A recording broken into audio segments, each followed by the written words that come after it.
Good morning. Welcome to Deacon Jody Daily. It's Saturday.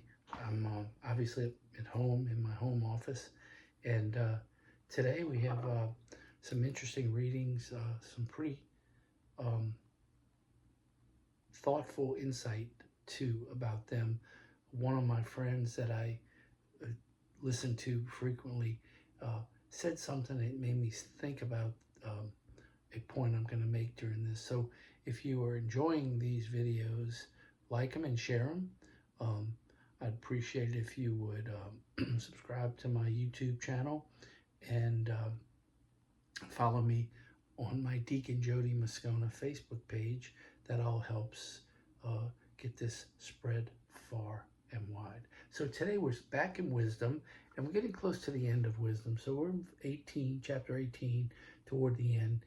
And then there is in Luke, we're in 18 Luke also. I'll talk about that uh, also. So today I want to read this very quickly because I didn't catch it at first. And then after praying about it and listening to my friend, it had a different meaning, and I'll tell you what I mean.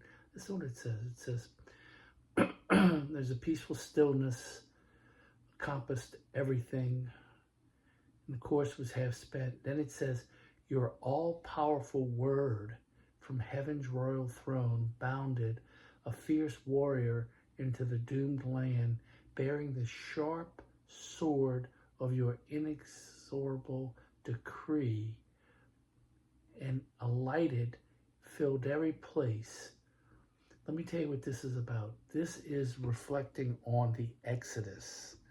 And what they're talking about was the cloud that led the Israelites um, through the Red Sea and away from Pharaoh.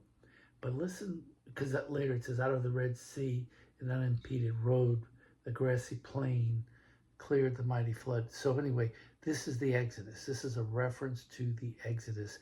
And the point that I think we're going to talk about after I get to this cloud part is that sometimes you have to look at the past to focus on the future, because the past sometimes will unlock a message about the future. So here we have this reflection and wisdom about the past, Exodus. And what is it telling us? When it says that the all-powerful word from heaven's royal throne bounded, that's the cloud that led them. But what is the word from the royal throne? Jesus. This is a foreshadowing of Jesus coming, the word becoming flesh, the incarnation. You don't pick it up right away because it's the way it's worded. The message, I think, here is we're going to look at the fact that the word led the Israelites to freedom, and the word is going to lead all of us to salvation. And I think that's the link between the past and the future that this reading is giving us the chance to ponder on, so we can look back. Now, how does that affect us in our current world? There's a movement about to just destroy our history. And I think that's misguided, because you can learn from your history to avoid those mistakes in the future. But if you wipe out the history like it never happened, how are you going to learn from it? So tearing down these statues and doing all that kind of stuff that's been going on for the last years, especially in New Orleans where I'm from, they tore down some iconic statues that talked about the history of the city.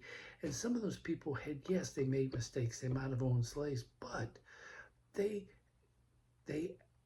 kind of had a come to Jesus moment in their life, and some of them did very good things, all in all, um, and yet the only thing they want to do is blot out their memory, and I don't think that's very wise.